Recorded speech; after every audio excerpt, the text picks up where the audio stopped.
political science की syllabus नोनी लेकर नहीं ने सिको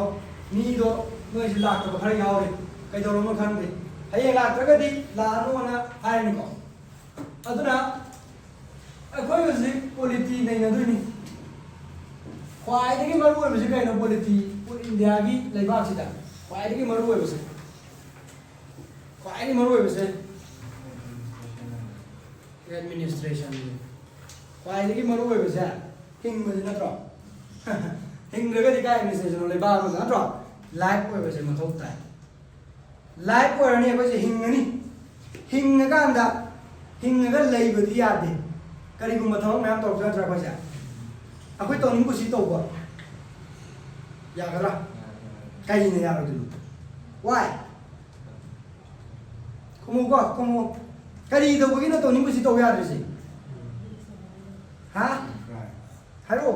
crime लाकनी crime है कला नहीं कुछ सी तो ऐसे तो होगा दी ना तो अतः ही कुछ सी ऐसे तो होगा दी crime लाकनी सुमी यहाँ बस वो हम नंगी ना सागी लाइबाक अमदा मीने मने हिंग मतमदा नंगी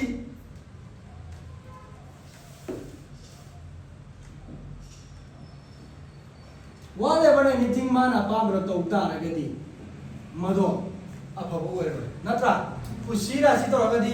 khalo mi je kusito ron tha to ta ragadi afabam to ro ko afabu tro kusiyani phatta ba na helani thase aduna koi rules and regulation khara di madong ta hai rules and regulation natro ta ro tai adu ita gadi sigi rules se kanana pi do no ai ne hekta ha na to ning ro to ning ai ne like pa ha lo pa ro do ngak ne ba ada kai like ke rules na beauty ka loina ada ka to lo kita powerful authority chang sangyu si lo di kan dari ko nga ai ta ga di wari se state ai na ga state ai ba ta ga di noi di normal state to natte ko normal manipur mizoram kai to state natte adu state ni ko adu ai na high state si di nang country du ne khalo ko country du ne khalo सारी वही state से करी no country है मार से कहीं state मार से कहीं नो हम तो है वो डेफिनेशन में एनी नॉन एक्सप्रेशन तो what is a state country मार से कहीं मागी बाउंड्री में लेने टेरिटरी में लेने था क्या होता है बा हाँ है वो कहीं घर में है वो पता है वो population la yani level bro sovereign la yani sovereignty la yani government la yani yes yeah highly ba political entity la yani political entity to political entity kai no kan de body la re body bi kai na organization la re body la re who is have territory defined territory ले रहा permanent population करे ले रहा population करे ले रहा government नमः ले रहा government नमः ले रहा government अभी कहीं नहीं बा government ऐसे में हम वाकन खलो vote तो बड़ा कोई general election तो बड़ा तो ही को general election तो बड़ा इबो भी vote का इबो इबो भी vote का बिलियन vote का इबो बिलियन की पार्टी में आने को क्या होगा इबू भी की पार्टी में आने को क्या है अतो इतना आ गया जी मुझे इस रंग गवर्नमेंट है जी नत्ते कनाई पार्टी नो गवर्नमेंट से मिला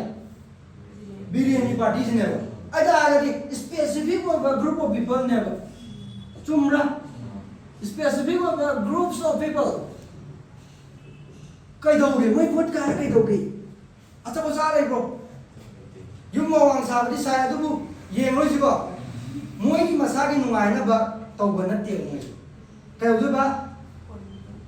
for the welfare of the people तब तो क्या था तब तो तब ना specific group of people मुझे ना कई कई तरह कैसे ये इंसे मुझे ने क्या होता है बा मुझे मोने के लो इम्प्लीमेंट तौब्रा लो मैम सेमान लो सेम दुजिदिने लो सेम दुजिदि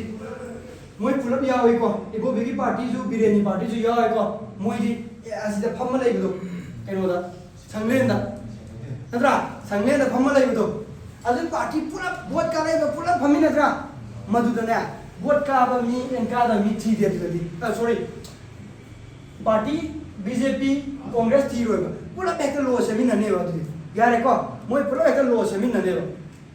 लो असि vote tawra sem doini adi matang lakani am bajana chaw tawkani adu hojik ko na moi pula phami nai kai phami nai moi sa assembly phamman tawra assembly phami nani adu ka doi law semi nai law ma'am semi yar ko they are called all of them are called legislature vote kare me am se legislature nai moi se ba tawra adu ka hai ba semi ko law ja government na action na tawkani se da ire ani ko legislature semani ko government na action rokani kaiba nangi lai basing da sing ki manga wa thagi yelo na legislation na semane ba wari go ko aduga nangi hariba exec kaino se government na action na rokani ba yare ko sini am besi ba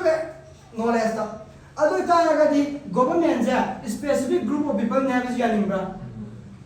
kaido ba moina law sa execute rokani chumra chumi next ta kaidorkani nangi territory se nak sen bi thabak se kana toge police ni ka army ne tawdro hairo moija executive ne moiju bata bra moija under government of Manipur government of India government gi makha le moiji government is samna police ja government nangi army ja government bata bra ana moi se ka do ba nangi territory se ke do ba territory se protect to do ba nangi territory se protect to do ba nangi population se sigi welfare program me am select to ba nangi population se sigi welfare program me am select to ba isam na moi sa tawri ba thawak mayam sa govern to bai ne GOVERN govern to nangi territory nangi population sa ngakpi sendu kana na government ba ta ro government to thawak sikai ne ba territory protect to ba nangi population gi welfare gi tamakta sen na bi ba ke do ba govern to bai ne ba ni ngis nangi specific group of people that govern the territory and the population yare ko adu govern to do mi si khatang la hai ba aina sa hai police is also government hai ba not only the people but also includes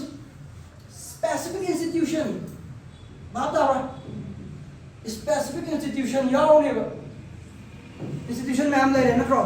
government institution कहाँ bro your college government institution ना ट्रो specific वाला group of people में हम ले रहे नहीं specific वाला institution में हम जो ले रहे नहीं high रिबा अनी से ना नंगी territory नंगी population दो नापी सेंबी दो govern ना भी government ना spelling से थाई ना हो government कोच भी कितना थी रे को अदुना State अधिकारी ने specific group of people with a specific institution that govern the territory and the people, the population of a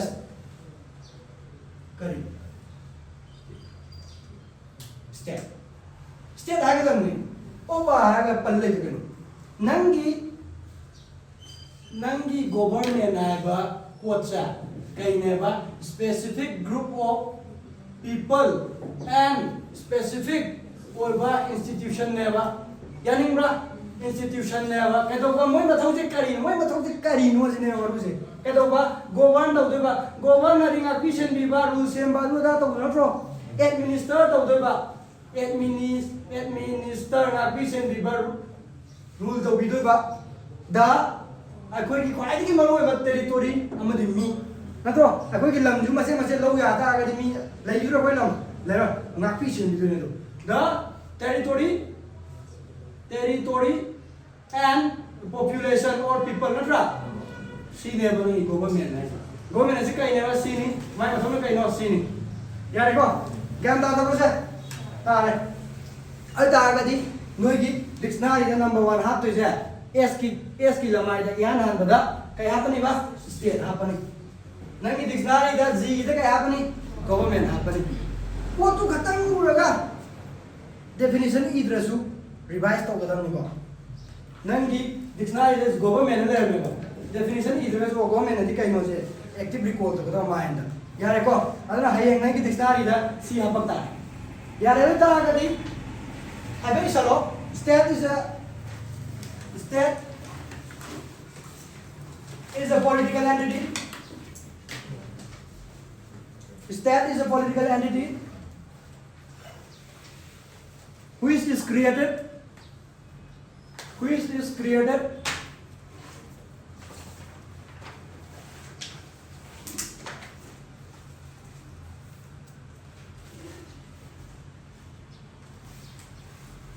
political entity which is created which have a defined territory, a permanent population,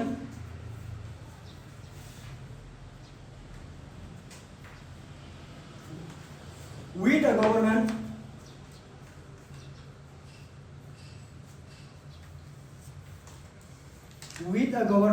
which is sovereign.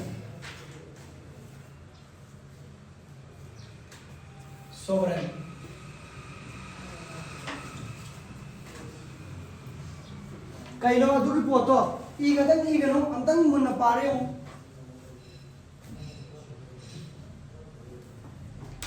ai logic hai ko definition do mayam adum ngakang da tholak pa definition ni mathang ang definition hai pada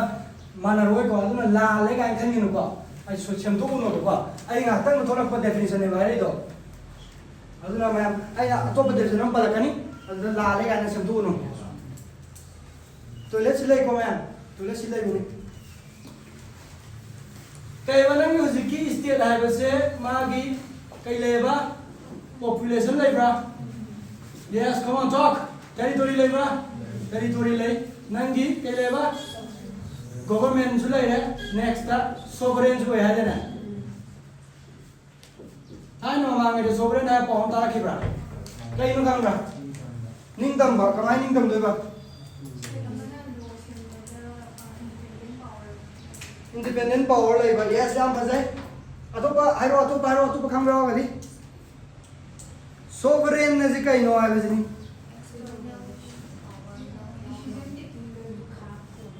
mikha pon da ba yes decision making da yam phasai ko si di khang re adu khang da me am ju yaw ri sovereign oi ba di kai ai khoi na whatever we want whatever we want ai khoi na same ba ya. We are not under any control of any organization, any country. Kanam ki makada koi laite sam kanam ki makada laite ba kai do ba nang na whatever law you want, whatever decision nang loning ba sa India government na loning ba decision law matam da kanana ay pige that is the nature of sovereign oi ba hai jin nang na sagi whatever decision that suits us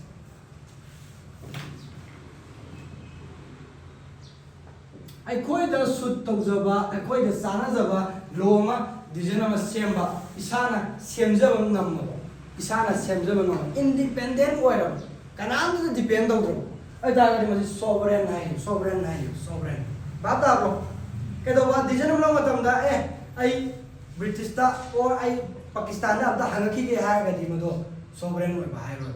ai na ba example da nang USA na hai ba kai hai kamra nang ai mo na thau le ga dam oi le ga dam USA India ना नवा लोग दे लेनी तो कनी है ना मदो sovereign ने बाप दा ब्रो सोवरेन नंगी कनामत ना डिसाइड तो दो कनामत ना डिसाइड तो दो डिसीजन मेकिंग से नंगी हाई लिबा नंगी गवर्नमेंट दो नंगी मसाई स्टेट तो अदुना अदुम लौजर अतागरी सोवरेन ओइबा स्टेट अमा हाइगनी यारे को सोवरेन ओइबा लेबाक अमा हाइगनी सोवरेन ओइ मतमदा इंटरनली सोवरेन ओबि आइ इंटरनली अमना एक्सटर्नल ओबि आइ हाइबदी फॉरेन पॉलिसी के सेमपदा फॉरेन दी ओइबा सेमक मतमदा नंगी असागी यूएन यावे यावे इंडिया की कुतले वर्ल्ड ट्रेड ऑर्गेनाइजेशन यावे यावे तो इंडिया की कुतले इंटरनेशनल ओइबा ट्रेड अमा तोगे थाउ लेगे मतम रशिया दे लेगे यूक्रेन दे लेगे इंडिया लेनी मफने लेबे यारो मदो एक्सटर्नली सोवरेन ओइबा कवे बाप ताब्रा एक्सटर्नल रेगिंग असागी फॉरेन पॉलिसी दो इंडिया रा लोने सेंजब ngam अदा एक्सटर्नल सोवरेनिटी लेबा इंटरनली मनुंग सिदा ले तो मतमदा आई इंडिया की बाउंड्री मनुंग सिदा इंडिया ना एनी लॉ एनी डिसीजन लोने सेम नंबर ना मदो मदु नंबर की कंडीशन तो मदो सोवरेनिटी ओइबा सोवरेन ओइबा यारे को सिखंद बेवागो युम दसो दुमाय नोई की फैमिली तो सोवरेन ओइब्रा ओइदब्रा ने लिंगदबे है नोई फैमिली दा नोई की head of the family Babai माना डिसीजन मलो मतमदा अतोप मी की इन्फ्लुएंस क्या याव दे नत्रा याव दे अदुना सोवरेन ओइबा बॉडी नि नोई फैमिली तुसु अदुबु लेकाय जुदा करी हाइना खिगदगी हाइबा मदी अदुम पनब्रा अदु सा मानना लेबाक की ओइना अखोई की कंट्री की ओइना सु पल्ले कैबा यूनाइटेड नेशन आयो यावेबा इंडिया से यावे वर्ल्ड ट्रेड ऑर्गेनाइजेशन आयो यावेबा यूनाइटेड नेशन ना हायरकनेबा अखोई हंदक सही की करोड़ चामा खाइने तारे अदुगा अफ्रीका दा मतेंग पांग से हायरे सिदा इंडिया ना तौदबी जान वर्ल्ड ट्रेड ऑर्गेनाइजेशन ना हायबा कैबा नंगा टैक्स लो मतमदा मयाम पाव लो यारोय सनबी म सेमकनी अदु लोगदम हन रूल म थमनेबा सि कइनो खंदे सि बॉडी से अदु मोइना कइगुम खरा तौरीबा मोइना डिसाइड कइगुम खरा तौरीबा तौइगो तौइ मदो सुमाइना पैसा कइगे नसी नंगी पोल्यूशन अदन ब सिलु लो सेमु काइना तारकने मोइना अदु दि मु तौदे यादे चुमरा तौइ हाइना सु याइ तो किताब अचो यार जगा दे यूएन वाटर ऑर्गेनाइजेशन याव नसु याइ नब्रा अदु अखोई याव ले काना मैम ले बदगी सिने समना लेकाई की कई हाई की ने बजिन अता इंडिया से अखोइना फुल्ली सोवरेन होना है व्हाटएवर डिसीजन लो ngami लो से ngami एक्सटर्नल होइगरा इंटरनली अखोई सोवरेन होय है यानी को अदु कितन पन मम ले रमरा इंटरनेशनल ऑर्गेनाइजेशन में हम अखोई याव ले बने इंटरनेशनल ऑर्गेनाइजेशन हायरक बसिंग दो अखोई तौदुरियो the question is a complete sovereignty a myth? That's a myth.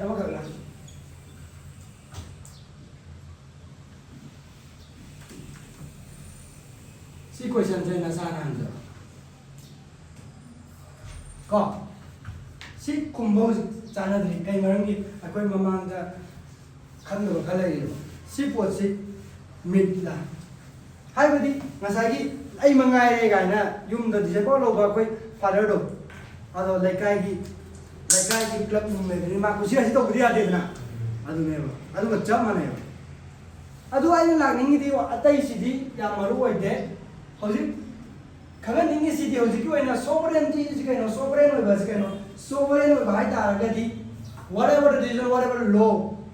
akoi na siam jo ba ya kanam ko depend to do not dependent oi dependent oidaba adubuni nangi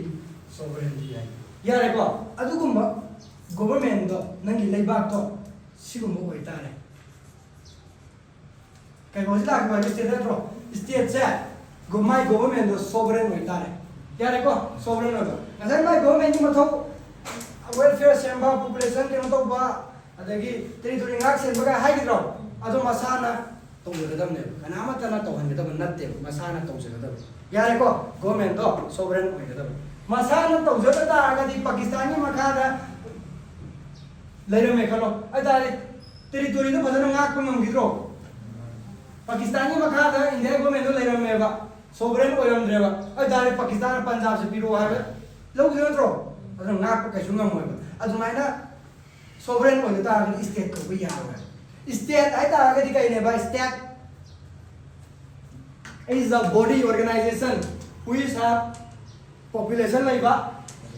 territory laiba government laiba which must be sovereign one yare ko sini state ai je yare ko ngasi pung ni pan da hani da ya bro ni pan ni me dra ga to ya bro ngasi sunday ni ko kitang sonda ji khange adu sini je tak ko ba thok ga su ta de nasana pa sa kadam government ji kai no ta lai ba ja ma sa ma le sovereign ji kai no ta lai ja ma sa ma to bu noi kham de ba ya ni ko si ma mang la ko da aduna ne ne ma tam sang ni pa ka nu mai ya le government ji kai no khange noi ki dictionary da hayeng I ga la o government next ta sovereign next ta state ya le ko adu ita ga di hu ji si ye mo ma kai do ni ha ma tam da government nama laireba government sina koi ngapisheni ni haire this will administer or govern the territory or the population which include all of us natra koi laiduni koi yauduni mani ngapisheni duni they will get the power sumbra moi power pai natra moi power pai duni acha ai tara gadi power pai ani moina kamaina power se la ke si yengkani wali time hayang mai class ni power dipayani rules and regulation mayam moi sem natra seba ko matam da thaina british to udhumaina hairiba government se na specific group of people ne haya mi khara gi group ne haya hairiba sing sina power su pai doriba power su pai ra moina pangsim da sijina radi law se mai no more rice eating sak saw ya wa kai do re gula sa ga dami hai what is it moi pop la mo shening shening ra ro ya ne ba haira ne ba kara kai haira ni hojik sam do la khoi si loi wai la dam ni nu pa su nu pi su hai kai ngam gi india se sam ngat ngai re lu loi ko tho hai sumai na ma so ma khan na to ra di ade di mo practical lo da na nga sa gi farmers sing na yoliba seng do thariba seng do 90% tax pi hai practical mo mo to re sini government na a british thai to biram do sumai to biram ga hai ba di power se koi na pai ra ga le le government na kari na ma da government na koi je govern to ni territory sing a pi sen bi ni na a koi gi phana ba da sen bi ni na hai ga power je pi ne tro mo na mo da ba na power se pai ga mo na arbitrarily power se utilize sarokta ragadi mathong ang khandana moigi people ki welfare nataba moigi welfare to ragadi natro kusira si to sinna ragta ragadi adu ta ragadi kai do doi ba kana na thing doi ba khallo kana thing doi no moiji opposition party na thing ni moiji opposition party na thing ni opposition party na thing me ai moi di ke lo ni kamra assembly da law ko kha ne ba assembly dum law le ni moi na dra khoi khang ne moi to la ni adu bu thing bi na power ti ta seng na thing bi na ba mi ma khulai ama tholak traga di mi na traga su khulai ama tholak traga di power se pangchin sina ko ya ne adu da ha yes constitution ja thola ne constitution ja thola ne constitution ja thola ne kari hai ba nang na power paisa taraga su your power must be drawn from here nang na paira power do sida loina sida gi loina logo da bani hai ri po cha ma sida nangi rules and regulation mayam ama pira ne ba every institution gi nangi every government na kamai na work to gani government na kari to ba ya de praja na kari right phangani kari phangwai hai ba ja every rules and regulations ja sida bigani manung sida government na tauba ya da ba sing su ya government na arbitrarily हाइबदी rational ओइदबा मथों मनों खंगदबा तौबा यारोय हाइबसे सिदा लाकनी example ना the state shall not discriminate kana dama on the ground of religion race sex adu da nam le hatra adu kai hai no the state haibadi nangi ngasai state to state haibadi the government yo na tro government sina state sina shall not discriminate anybody natra kana ma to discriminate to ya roi on the ground of religion gi nangi gender gi adu da natra nangi pokom du gi yang kana state na government na kayo nung discriminate to ya roi kana ma to ya roi hai ne ro government ating mambiramra state ating mambiramra hai ba ating ba do kana na piri no ba constitution na piri tro government na hayeng thaba kala ko matamda tribal lam da khala ro haisale discriminate to na tro government ni arbitrary oi ba decision na tro arbitrary oi ba mathong kan ba lo na tro se si to we ya ro na hai ne ba nangi fundamental right yom do ne si to so na ro ba ado kana na piri no ba constitution na pyramid ne ba constitution set of rules and regulation laws mayam gi set tu ne ba bata bra si sina nangi government gi power guide to ga sat kane ba arbitrarily function to we ya ro yani ngro fundamental oi ba rules and regulation mayam ma sida yaw ro ne Aida the constitution is a kind of set of rules, regulation, laws, created in order to protect the arbitrary use of power by the government. Basic to Nangi constitution sida government give power limit guide limit the power of the government as yaning bra ma'am khangi constitution le kari maram ni darkar le no kwai maram darkar le maram di nangi government ki power sa limit tam no yaning bro yare ko adu ja laga di si ke tara mai mathok ja natte ma'am le kari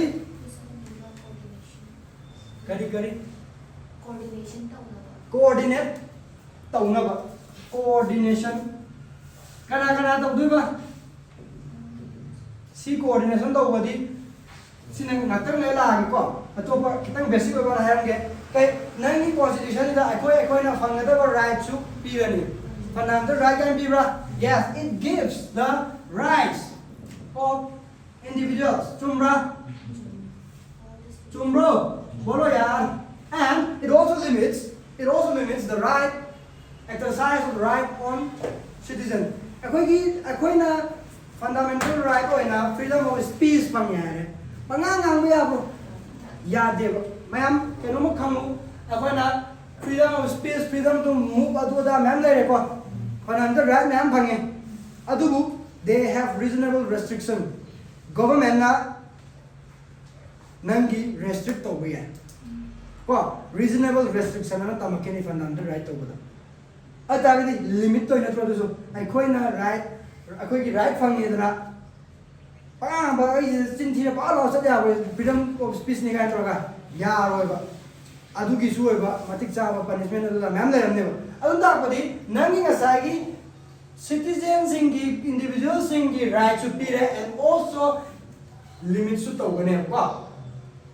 ba da bro not absolute right phango limit to was to government hai dune hai ta ga di kamaina mana wangang ba do koi public ki oi ba order na kai to ta ga di madu ya roi kai no ko alo fundamental right to to se nan constitution ni mathong ja he yen se mana na kai to ita ma constitution to ya di me am le kai ka ma ni hai ro ne power distribution to ya power distribution to we kamaina nangi article 246 ta kari yaoge state list union list concurrent list kan yaubra sise nangi constitution na pyramid sidana state ना सेमजगदबनी अदुना union सेमगदबनी Congress ना सेमगदबनी कांग्रेस ने अनिमंग सेमगदबनी काना पिरमब्रा सिगा नते सिदि unlimited तुम हाई यार नंगी ngसाइगी division of different organs of government लेबा different organs of government लेगिदबनी काना government आयमब्रा करी मरम गिनो different organs of government नंगी ngसाइगी legislative executive judiciary ने लेगिनी हाय मनत्रो करी मरम गिनो सिले हंदुइसे हायबसे नंगी ngसाइगी हायबा specific group of people Kharna law su semaba law su implement tawraba chumila li sumoina hayaba aina law su semaba aina su law se implement tawraba adagi lali chumi na yengan bazu aina yeng aina semai ba law se lali chumi na aina su yengjaraba ai taragadi law ran ba putroki dro aina su semba aina su lali chumi haijaba lali chumi su khangni dro khangro aina tawmina loi chumma mara ne isana loi tawjare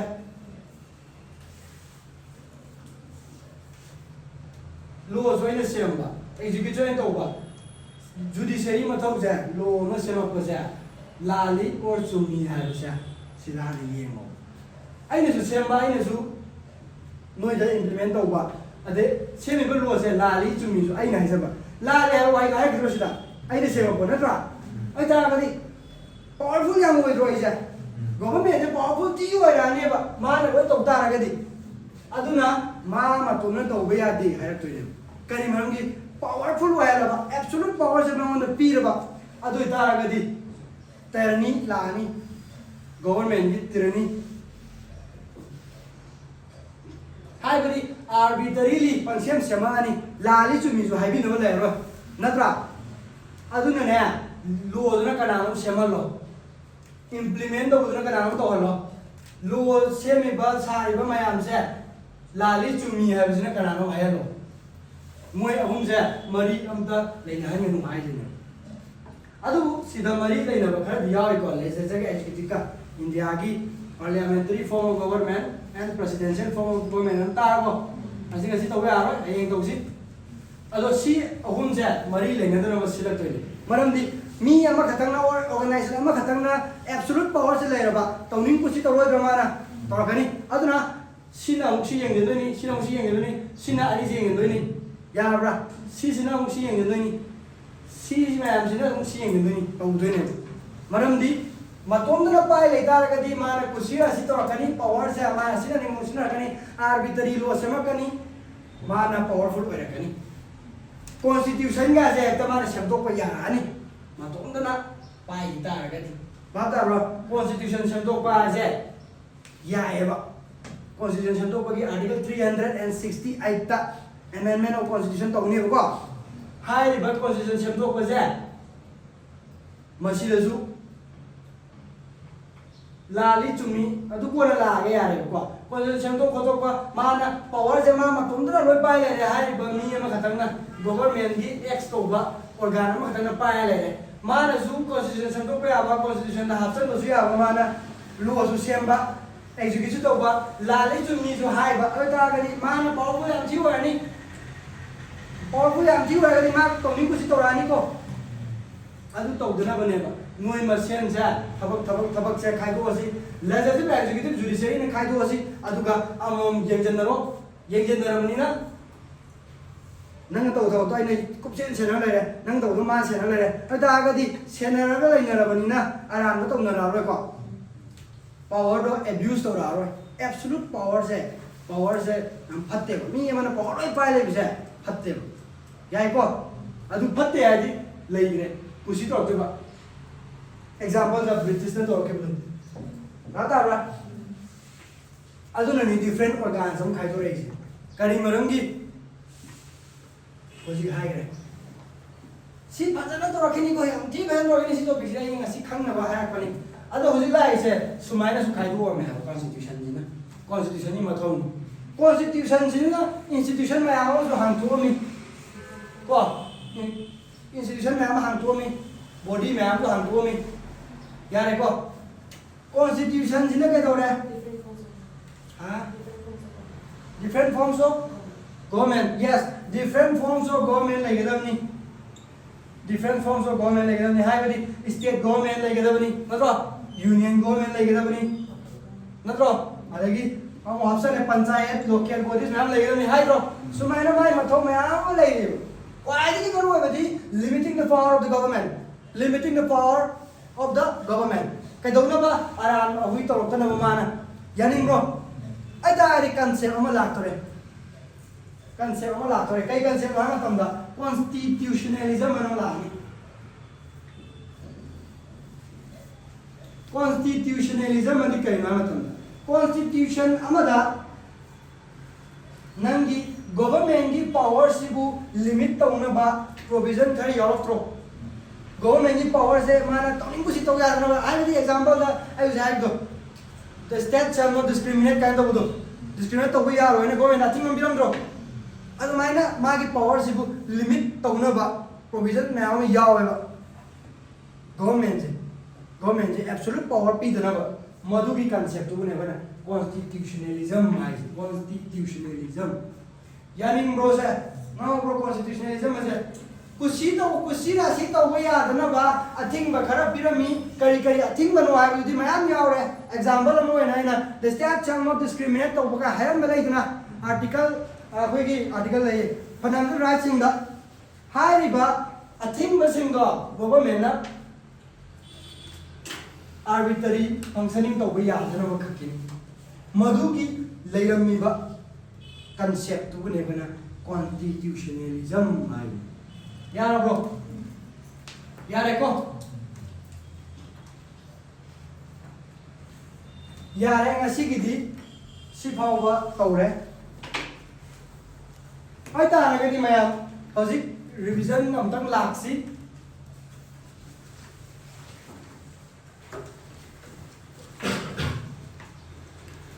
noi ki dictionary dai सेमक तब सुने यार को मधु या मरुनी ये मु puzzle लाके जो यान हाल दा we have talk about हमने जो बात किया वो पहले में स्टेट का है ना मतलब स्टेट का स्टेट भाई दी के देवा ऑर्गेनाइजेशन और बॉडी में काम नहीं पड़ गया नीति में नहीं के दोवा टेरिटरी लेबा पॉपुलेशन लेबा गवर्नमेंट में लेबा सोवरेन जो है बा this was our first topic. Next, government is a number 3, the sovereign is a talk. I am a preamble to the sovereign. Next, constitution. The car is a constitution. The car is a constitution. Why? But the car is a number 5, the functions of constitution. Constitution. Next, constitutionalism. Government has a specific group of people with specific institution, specific institution that govern the territory and the population. Of a state. State territory population welfare program to body,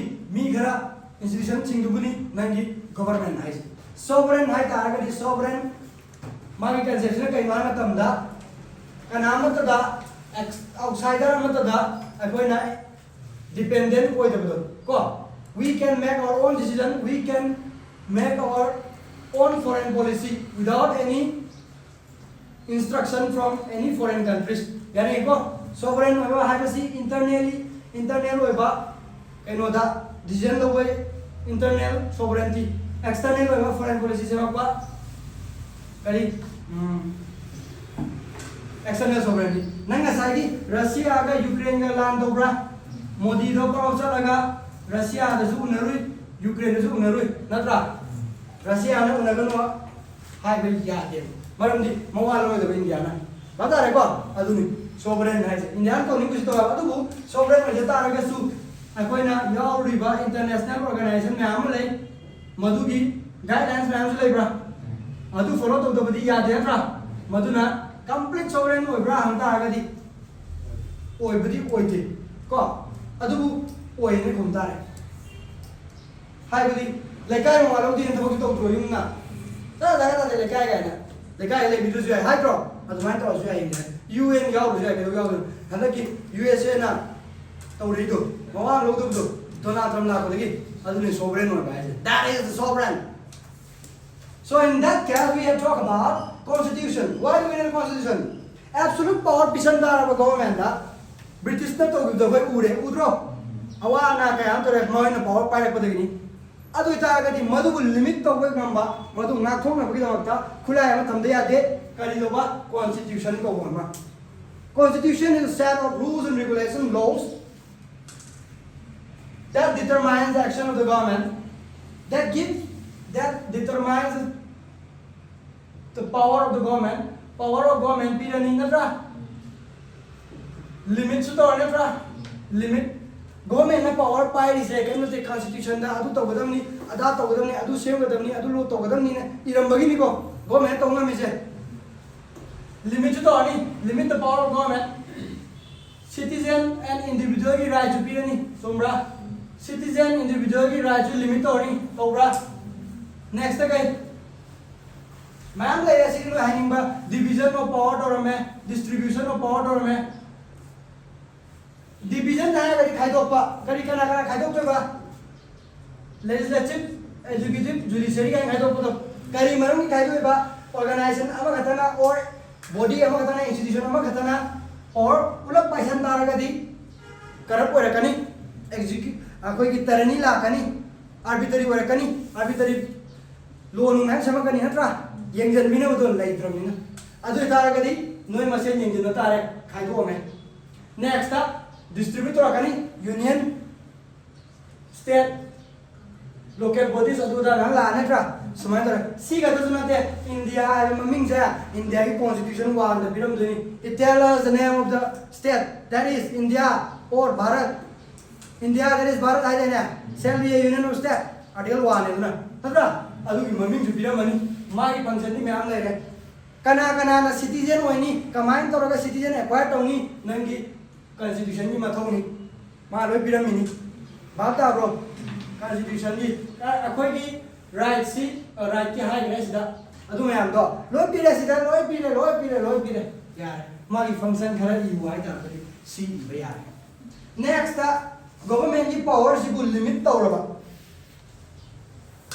constitution Jinnah अदागदी मधुई concept तो कई गवा constitutionalism बाता bro government ने कुछ त्रासी तो या ना provision नाम यावद्रो यावेबा मधुनी अखोना कॉन्स्टिट्यूशनलिज्म है कंसेप्ट से एंड द प्रोविजन खतम यावे ना यादे प्रोविजन खतम यावे ना यादे योर कॉन्स्टिट्यूशन रसु इंप्लीमेंट होगदबा हाइबदी मासे एनफोर्सेबल होगदबा DPSP हम ताबरा DPSP बोलोगे नो directive principle of state policy सीधा फजबा प्रोविजन मैम यावबा गवर्नमेंट ने नुपी सिंह चौखन नबीदमक्ता अदु सेमदबनी गवर्नमेंट ने सोसाइटी चौखन नबीदमक्ता अदु सेमदबनी गवर्नमेंट ने अदु पीगदबनी गवर्नमेंट ने नुगाना बिदो अदु तोगदबनी ना मैम पीबा प्रोविजन मैम को गवर्नमेंट ना तौरक्तबदने सिसे अखोइना सी तौरक्त्रे नुपी की तौरक्त्रे सी तौरक्त्रे ना कोर्ट चलु यारोबा सिदी नॉन एनफोर्सेबल नेबा नॉट एनफोर्सेबल नेबा को हाइबई इरेगा खतंग गवर्नमेंट ना तौनिना तौ तौना तु ओना थममने बजी यारिगे तौना थमबो ओजनेबा DPSP आइजे बाता ब्रो सिदी गवर्नमेंट ना फॉलो तौसे तौसे आय बसिदी अदुबु नंगी नसागी कॉन्स्टिट्यूशनलिज्म हाय तारगदी प्रोविजन जु यावदबा प्रोविजन जु यावरे मधु की अगेंस्ट थबा म तौरे खलो गवर्नमेंट ना अदारी कोर्ट चलगा एनफोर्स तौजी याने कोर्ट चलगा मान तोसी तौरक्त्रे हाय रो याने इसम समना कॉन्स्टिट्यूशनलिज्म के एग्जांपल दा थबक एम्प्लॉयमेंट दा डिस्क्रिमिनेशन लगे यार है देना हां डिस्क्रिमिनेशन लगे यार है देना बात आ रही रोजे हाय रो पोट से डिस्क्रिमिनेशन लई न थबक तो है न ट्राई कम का लो रहा है चले ai ta cái này khơi court sẽ phải giả này hả court sẽ phải giả này chứ enforce तो कोई giả तो होगा court sẽ là court है नहीं तो ला ले government मोई से लोग तो बनी है cái này बात आ रहा सी ने enforce तो है chứ सी giả cái thằng này provision cái thằng giao về ना लेकिन ये थम ना तो government की power limit तो कहता है provision से cái thằng giao वाले देखो नहीं constitution तो यार बा article में याद रहा अदुनी कोई प्रोविजन प्रोविजन है जे याई को अदुगी आर्टिकल तो खता या वे थम न तो इम्प्लीमेंट जो तो एनफोर्स तो या वे तो अदुनी या तारगदी प्रोविजन जो याबा एनफोर्सेबल जो होरबा कॉन्स्टिट्यूशनलिज्म कंसेप्ट लाने याई को तो वे या तो एनफोर्स या तो एग्जांपल है डीपीएसपी को directive principles of state policy मोई ओनली प्रोविजन से खतन हाफ थमने वाला लेतेंगी गवर्नमेंट ना एक्शन तो बता सी फॉलो तो रजी है तो रजी है यारे को सी सुमाना खतन थमबदी यादे constitutionalism high है provision जो याव तमनी and it must be implemented by the constitution itself constitution implement तो है बनी enforceable होएगा तो बनी यार को सी नहीं ऐसी कोई तो इसे सी खंग दबा याव का दी हमो